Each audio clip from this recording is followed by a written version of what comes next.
కుమార్ గారు, honourable minister for scheduled caste development, tribal welfare and minority welfare, government of Telangana. అదేవిధంగా guest of ఆనర్గా విచ్చేసినటువంటి శ్రీ గుత్తా అమిత్ రెడ్డి గారు, honourable chairman, Telangana dairy development cooperative federation limited, Hyderabad, Vijay dairy, Telangana. అదేవిధంగా special గెస్ట్గా విచ్చేసినటువంటి మరియు శ్రీ వి Suresh Babu garu, zonal general manager, national small industries corporation limited, NSIC limited, government of India enterprises, Telangana and Andhra Pradesh. అదేవిధంగా Shri Puttapaga Srinivas garu, president, కంస్మే, confederation of micro and small medium enterprises. అదేవిధంగా మరి SC ST hub నుంచి విచ్చేసినటువంటి ఎస్ సురేష్ గారు, హెడ్ ఎన్ఎస్హెచ్ఓ, హైదరాబాద్. అదేవిధంగా మా యొక్క ఆర్గనైజేషన్ సభ్యులైనటువంటి శ్రీ పరమేష్ మూల గారు, సీనియర్ వైస్ ప్రెసిడెంట్, టీఎస్ఐసిసి. అదేవిధంగా శ్రీ కడమంచి సహదేవుడు గారు, వైస్ ప్రెసిడెంట్, టీఎస్ఐసిసి. అదేవిధంగా శ్రీమతి నల్ల భవానీ గారు, కోఆర్డినేటర్, విమెన్ వింగ్. అదేవిధంగా శ్రీ సభావత్ రంజిత్ కుమార్ గారు, కోఆర్డినేటర్, ట్రైబల్ వింగ్. వారికి స్వాగతం సుస్వాగతం తెలియజేస్తూ, అయ్యా మంత్రివర్యులు గారు మరియు చైర్మన్ సార్, మీ సమయం ఎక్కువ నేను తీసుకోను, నా తర్వాత మీరే మాట్లాడతారు, మీకు సన్మానం ఉంటుంది, మీరు వెళ్ళొచ్చు. ఎందుకంటే ఇంత టైట్ షెడ్యూల్లో కూడా మరి మా పైన ప్రేమతో మీ సమయాన్ని ఇచ్చి వచ్చినందుకు మీకు మరొకసారి ధన్యవాదాలు తెలియజేస్తున్నాను sir. Thank you so much. ఒక రెండే మాటలు సార్, మా ఆర్గనైజేషన్ చెప్పిన తర్వాత మీరు నెక్స్ట్ మీరే ఉపన్యాసించాల్సిందిగా కోరుతా ఉన్నాను. మా యొక్క Telangana SC ST industrial chamber of commerce ఇది 2021లో స్థాపించబడ్డది. మరి ఎప్పటి నుంచి నేటి వరకు ఎస్సీ ఎస్టీలని వ్యాపార రంగంలో అభివృద్ధి చేసే క్రమంలో అనేకమైన కార్యక్రమాలు చేసుకుంటూ వస్తూ ఉన్నాం.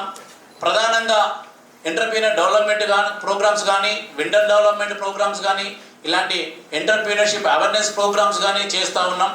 అదే కాకుండా ప్రభుత్వ రంగాలలో ఇలాంటి అవకాశాలు ఉన్నాయి మనకు, వ్యాపార రంగ అవకాశాలు అనే వాటిపైన కూడా ఆయా డిపార్ట్మెంట్లకు సంబంధించి వాళ్ళతో సత్సంబంధాలు కలిగి ఉండి అక్కడ ఉన్న వ్యాపార అవకాశాలు కూడా తీసుకొని మన వాళ్ళకి ఇవ్వడం జరుగుతుంది. ఇప్పుడే మన మంత్రి గారిని, చైర్మన్ గారిని రిసీవ్ చేసుకోవడానికి వెళ్తే దానకిషోర్ సార్ కింద పైన ప్రోగ్రామ్కి ఆయన కూడా గెస్ట్గా వస్తూ ఉన్నారు. సార్ని మేము కూడా కలవడం జరిగింది. మాకు దానకిషోర్ సార్ గారు మరి వాటర్ వర్క్స్ డిపార్ట్మెంట్లో ఎండీగా ఉన్నప్పుడు మరి ఎస్సీ ఎస్టీలకి అనేకమైన అందులో అవకాశాలు కల్పించాడు. సివిల్ కాంట్రాక్ట్ వర్క్లో కానీ, అదేవిధంగా జెట్టింగ్ వెహికల్స్ పెట్టే కాంట్రాక్ట్ విషయంలో కానీ చాలా సపోర్ట్గా నిలబడ్డారు.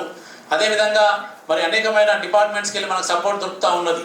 వాళ్ళు సపోర్ట్ ఇవ్వడం, మన సపోర్ట్ తీసుకోవడం ఎంత బాగుంటుందో, వాళ్ళు మన పైన నమ్మకంతో ఇచ్చిన మరి ఆ యొక్క పనిని కూడా మనం బాధ్యతగా నిర్వర్తించాలని నిత్యం మా వాళ్ళకి చెప్తూ ఉంటాను సార్.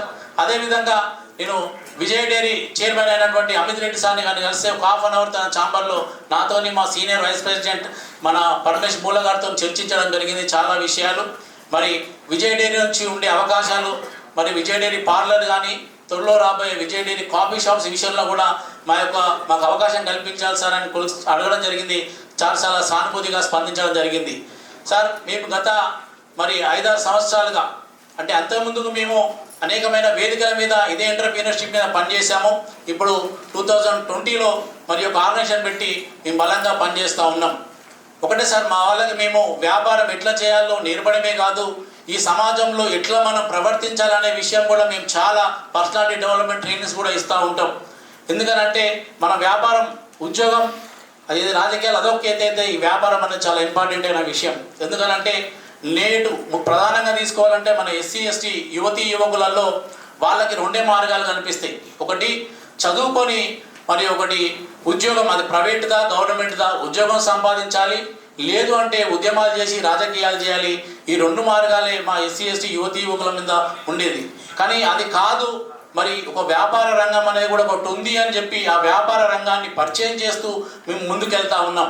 ఆల్రెడీ వ్యాపారాలు చేస్తున్న ఎస్సీ ఎస్టీలని ఆర్గనైజ్ చేసి ఇంకా వాళ్ళ వ్యాపార అభివృద్ధికి తోడ్పాటులు అందిస్తూ, అదేవిధంగా కొత్తగా వ్యాపార రంగంలో రావాలనుకుంటున్న యువతీ యువకులకు ఇలాంటి awareness programmes, EDP programmes, training programmes నిత్యం నిర్వర్తిస్తూ వాళ్ళకు ఒక రంగంలో అనుభవం వచ్చిన తర్వాత మరి బ్యాంక్స్ నుంచి లోన్స్ ఇప్పించే విషయంలో కానీ, గవర్నమెంట్కి వెళ్ళి వచ్చే ఇన్సెంటివ్ విషయంలో కానీ వాళ్ళకు నిత్యం గైడ్ చేయడం జరుగుతూ ఉన్నది. మరి ఇప్పటి వరకు సార్ ఈ 5-6 సంవత్సరాలలో కొన్ని వందల మందిని మేము ఎంటర్‌ప్రెన్యూర్లుగా తయారు చేయడం జరిగింది మిత్రులారా. ఎందుకనంటే ఈరోజు ఒక వ్యాపార రంగ వ్యవస్థ ఎంత బలమైందో మనందరికీ తెలుసు. మరి అటువైపు కొన్ని సామాజిక రుగ్మతల పట్లనో ఇతరాతర పట్లనో ఎస్సీ ఎస్టీలో మనము వ్యాపార రంగం వైపు రాలేదు. కానీ ఈరోజు ఆ రోజు మన మహనీయులు చేసినటువంటి పోరాటాల ఉద్యమాల ఫలితం బాబాసాహెబ్ అంబేద్కర్ గారు కానీ మరి మహాత్మా జ్యోతిబా పూలే గారు ఇలాంటి ఎంతో సంఘ సంస్కృతులు వీళ్ళు చేసిన ఉద్యమాలు, ప్రజెంట్ మన నాయకులు చేస్తున్న ఉద్యమాలు, ఇలాంటి మన గొప్ప నాయకులు ఎమ్మెల్యేలుగా మంత్రులుగా మన ముందు నిలబడి నేను మీకున్నానని ధైర్యం ఇచ్చిన నాయకులు ఉన్నారు కాబట్టి ఈరోజు సమాజంలో మనకు ఎంతో వెసులుబాటు దొరికింది. ఈ యొక్క సదవకాశాన్ని మనం వాడుకొని మనం వ్యాపార రంగంలో ఎదగాలి. మనము పెద్ద పెద్ద ఇండస్ట్రీస్ పెట్టాలి, షాప్స్ పెట్టాలి, ట్రేడింగ్ బిజినెస్ చేయాలి, సర్వీస్ సెక్టర్లో ఉండాలి, మ్యానుఫ్యాక్చరింగ్ చేయాలి, ఎక్స్పోర్ట్ ఇంపోర్ట్ బిజినెస్లో మనం ఉండాలి. ఇక్కడ ఈరోజు బాబాసాహెబ్ అంబేద్కర్ పుణ్యమా అని చెప్పి మనకు భారత రాజ్యాంగంలో అనేక హక్కులు కల్పించారు.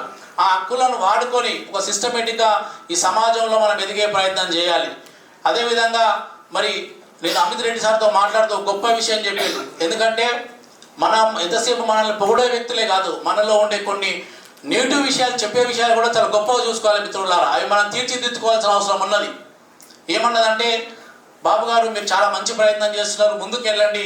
ఒక చిన్న ప్రమాదమైన విషయం ఏముందనంటే, మీరు ఎక్కడ కూడా మీరు వ్యాపారం చేస్తున్నప్పుడు మీకు ఏదైనా ఇబ్బంది వచ్చినప్పుడు, ఎవరితో వ్యాపార మరి క్రయ విక్రయాలు జరుగుతున్నప్పుడు, ఏదైనా గొడవ జరిగినప్పుడు ఒక జనరల్ వ్యాపారస్తుడు జనరల్గా ఎలా చర్యలు తీసుకుంటాడో అలాగే మీరు చూడాలి తప్ప చట్టపరంగా ప్రతి దానికి మీరు ఒక ఎస్సీ ఎస్సీ అట్రాసిటీ అనేది ఆయుధంగా వాడద్దు. అది మీకు ఎంతో మేలు చేస్తుందో కానీ అది మీకు చాలా ప్రమాదాన్ని కొని తెచ్చి పెడుతుంది. ఈ విషయాన్ని మీ వాళ్ళకు చాలా గట్టిగా మీరు చెప్పండి, ఇక్కడ మైండ్ సెట్ మార్చుకోమని చెప్పండి. నిజంగా అలాంటి దాడులు జరిగినప్పుడు అది వాడితే మంచిదే, కానీ ప్రతి సందర్భంలో మనం దాన్ని వాడకుండా, ప్రధానంగా మనం వ్యాపారంలో ఉన్నాం కాబట్టి ఓన్లీ మన వర్గం వాళ్ళే వచ్చి మన దగ్గర వస్తువులు కొనరు, మన వర్గం వాళ్ళే వచ్చి మన దగ్గర వ్యాపారం చేయరు. ఓపెన్ సమాజంలో మనం ఉండాలి కాబట్టి ఆ విధంగా మన మైండ్ సెట్ని మలుచుకోవాలి. ఇంకొక విషయం ఏమన్నారంటే, మీరు ఒక యూనిట్గా ఉండి ఒక యూనిట్గా నిత్యం ఇలాంటి కార్యక్రమాలు చేస్తూ బిజినెస్లో ఎదుగుతూ ఉంటే చూసే సమాజం కూడా మీరు చూసి గౌరవించి మిమ్మల్ని ఏమైనా అనడానికి కూడా ఇబ్బంది పడే వాతావరణం ఏర్పడుతుంది. కాబట్టి ఒక చక్కటి వాతావరణంలో మీరందరూ కూడా గొప్ప వ్యాపారస్తులుగా ఎదగాలని చెప్పి ఒక గంట సేపు మంచిగా మాకు టీ ఇప్పించి నీళ్ళు తాపించి చాలా మంచి విషయాలు చెప్పాడు. మరి ఆ యొక్క సార్ని అపాయింట్మెంట్ తీసుకునేటప్పుడు అదే డైరీలో చేస్తున్నటువంటి ఆఫీసరు మోహన్ మురళి సార్ గారికి ఫోన్ చేసి, సార్ నాకు సార్ అపాయింట్మెంట్ కావాలంటే మరి అరుణ్ కుమార్ సార్ని పరిచయం చేయడం, అరుణ్ కుమార్ సార్ ద్వారా సార్ అపాయింట్మెంట్ తీసుకొని కలవడం జరిగింది.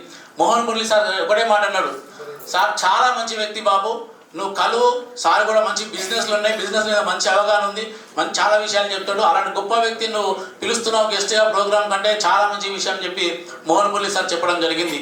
కాబట్టి అలాంటి దిగ్గజాలు ఈరోజు మన ఈ అవేర్నెస్ ప్రోగ్రామ్కి రావడం అనేది మనం చాలా చాలా గర్వించదగ్గ విషయం.